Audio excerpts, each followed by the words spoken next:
शिक्षक निघून जात आहेत. एक मूक पण विध्वंसक संक्रमण.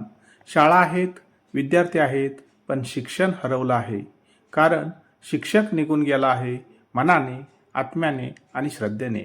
भारतीय शिक्षण व्यवस्था सध्या एका मूक पण विध्वंसक संक्रमणातून जात आहे. शिक्षक वर्गात उपस्थित आहे, पण मनाने अनुपस्थित आहेत. कधी काळी समाजाचा सर्वात सन्माननीय घटक असलेला शिक्षक आज नोकरशाहीच्या गंजांमध्ये अडकलेला, तंत्रज्ञानाच्या दबावाखाली दडपलेला आणि पालकांच्या अपेक्षाखाली झिजत चाललेला दिसतो.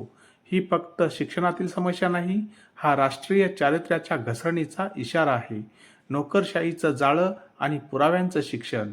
आज शिक्षक शिकवण्यापेक्षा अहवाल, फोटो आणि पुरावे पाठवण्यात अधिक व्यस्त आहेत. दररोज फोटो पाठवा, अहवाल द्या, डेटा अपलोड करा, अशा सूचना शिक्षकाच्या ज्ञानदेवतेवर कार्यक्षमतेचा शिक्का मारतात. शिक्षक हक्क कायदा 2009 RT ॲक्ट कलम 24 स्पष्ट सांगतो, शिक्षकाची प्रमुख जबाबदारी म्हणजे गुणवत्तापूर्ण अध्यापन करणे. पण आज शिक्षणाच्या गुणवत्तेपेक्षा अहवालाचा क्वालिटी चेक अधिक महत्त्वाचा ठरला आहे. शिक्षक वर्गात नाही तर स्क्रीन समोर अडकला आहे. हे आपल्या समाजाच्या पराभवाचं लक्षण आहे. तंत्रज्ञानाचा अतिरेकी दबाव, शिक्षणाचा आत्मा हरवला.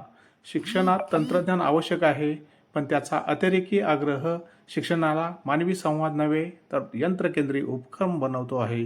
डिजिटल बोर्ड, ॲप रिपोर्टिंग आणि ऑनलाईन मूल्यांकन या गोष्टी शिक्षकाला मदत करण्याऐवजी त्याला बांधून ठेवतात.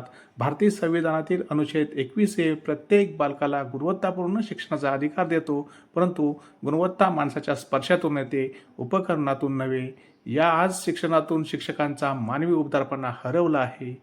शिक्षक आता संगणकाचा युजर ID बनला आहे. शिक्षक नव्हे, इव्हेंट मॅनेजर. शाळेमध्ये आता दररोज एखादा दिवस साजरा करायचा असतो. योग दिन, मातृभाषा दिन, वाचन प्रेरणा दिन, इतर अनेक अनावश्यक दिन. पण हे सर्व साजरं करताना शिक्षणाचा सार हरवतोय. कार्यक्रमाचे फोटो पाठवले की काम पूर्ण मानलं जातं. मुख्याध्यापक आणि शिक्षक या प्रदर्शन संस्कृतीत अडकलेले आहेत. राष्ट्रीय शिक्षण धोरण 2020 NEP म्हणते, शिक्षण हे केवळ माहिती देणं नव्हे, मूल्य, संवेदना आणि सर्जनशीलता जागवणं हे त्याचं उद्दिष्ट आहे. पण आपण शिक्षणाला उत्सव व्यवस्थापनाचं यंत्र बनवले आहे. ग्रामीण शिक्षक एकटा रणांगणात. ग्रामीण शाळांमध्ये एक शिक्षक शेकडो विद्यार्थ्यांना सांभाळतो. त्यांच्यावर मध्यान्ह भोजन, शिष्यवृत्ती, गणवेश, सरकारी योजनांचा भार असतो. RT ॲक्ट कलम 25 नुसार शिक्षक विद्यार्थी गुणोत्तर ठरवलेलं असूनही वास्तवात ते गुणोत्तर कोसळलेलं आहे. अशा शिक्षकांकडून अध्यापनाची गुणवत्ता मागणं म्हणजे विहिरीतून समुद्र शोधणं. शासनाने शिक्षकाला ज्ञानदात्याऐवजी बहुपदी कर्मचारी बनवला आहे. आत्मसन्मान आणि मानसिक थकवा, प्रत्येक कृतीसाठी पुरावे मागणारी यंत्रणा, पालकांच्या अवास्तव अपेक्षा, विद्यार्थ्यांचा ग्राहक दृष्टिकोन या सगळ्यांनी शिक्षकांचा आत्मसन्मानाचा पाया हरवला आहे. संविधानातील भाग 4 राज्याच्या मार्गदर्शक तत्वातील कलम 41 आणि 45 राज्याला सांगतात की शिक्षण क्षेत्रातील कर्मचाऱ्यांना सन्माननीय व प्रेरणादायी वातावरण द्या. पण वास्तवात शिक्षकांना वातावरण नाही, फक्त आदेश आहेत. अशा वातावरणात शिक्षण नाही, फक्त थकवा आहे. शिक्षणाचं उद्दिष्ट हरवलं. शाळा माणूस घडवण्याचं मंदिर होती, आज ती डेटा तयार करण्याचे कार्यालय बनले आहेत. शिक्षक विद्यार्थी नातं जे शिक्षणाचं हृदय होतं ते आता डॅशबोर्ड आणि डेडलाईनमध्ये हरवलं आहे. विद्यार्थी व पालक शिक्षकाला सर्व्हिस प्रोव्हायडर मानतात. आदर आणि प्रेरणा दोन्ही नष्ट झाले आहेत. हे दृश्य केवळ शिक्षकांचा अपयश नाही तर समाजाच्या संवेदनशीलतेचं द्योतक आहे. आता विचार करण्याची वेळ.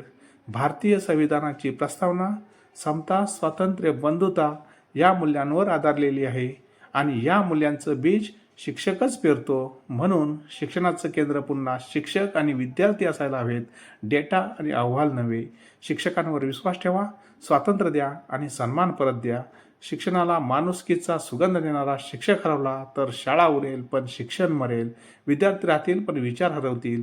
शिक्षक निघून गेला तर राष्ट्राच्या आत्म्यालाच तडा जातो. म्हणून संस्कारक्षम व बलशाली राष्ट्रनिर्मितीसाठी आपण सर्वांनी संकल्प करूया. पुन्हा एकदा शिक्षकांवर विश्वास ठेवूया. सौजन्य, खानदेश प्रहार, चाळीसगाव. यासारख्या माहितीपूर्ण व्हिडिओसाठी माझ्या चॅनलला लाईक, शेअर आणि सबस्क्राईब करायला विसरू